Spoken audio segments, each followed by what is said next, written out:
धनंजय देशमुख हे phone line वरून जोडलेले आहेत। धनंजय जी, आपण पाहतोय 2 महिन्यांपूर्वीचा एक व्हिडिओ बीडमधून समोर येतोय, ज्यामध्ये बाबळगावचा सरपंच दादा खिंडकरच्या टोळीकडून एका तरुणाला अपहरण करून मारहाण केली गेल्याचा आता हा व्हिडिओ समोर येतोय।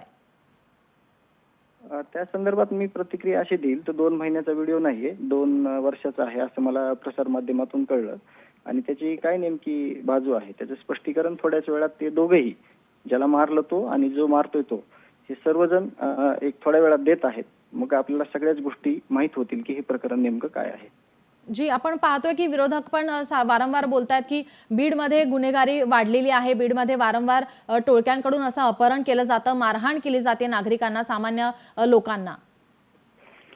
त्या संदर्भातलं जे काही पोलीस यंत्रणा आहे त्यांना आपल्या सगळ्यांना त्या विनंती आहे की हे सगळे जे गुन्हेगारी आहे जिल्ह्यातली, आणि गुन्हेगारी कोण करतं हे महत्त्वाचं नाही, गुन्हेगारी महत्त्वाची आहे आणि ती कशी तिला रोख बसेल किंवा ते त्यांचे काही जे स्पष्टीकरण आहे ते आल्यानंतर आपल्याला ती नेमकी घटना काय आहे हे कळेल। हे प्रथमदर्शी समजते की हे घरगुती वाद होता आणि तो मिटलाय आणि त्याचं स्पष्टीकरण देखील ते थोड्या वेळात देणार आहेत।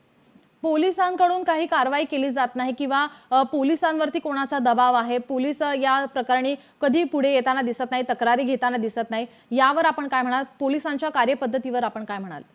नाही, याची तक्रार आहे, दोघांनी एकमेकांवर तक्रार केलेली आहे आणि त्याची तक्रार नोंद आहे, त्याची तशी तक्रार ह्याच्यातली दाखल झालेली आहे। जी, धन्यवाद धनंजय जी, आपण दिलेल्या या प्रतिक्रियेसाठी। लोकशाही मराठी ऐका, पहा, जागरूक रहा।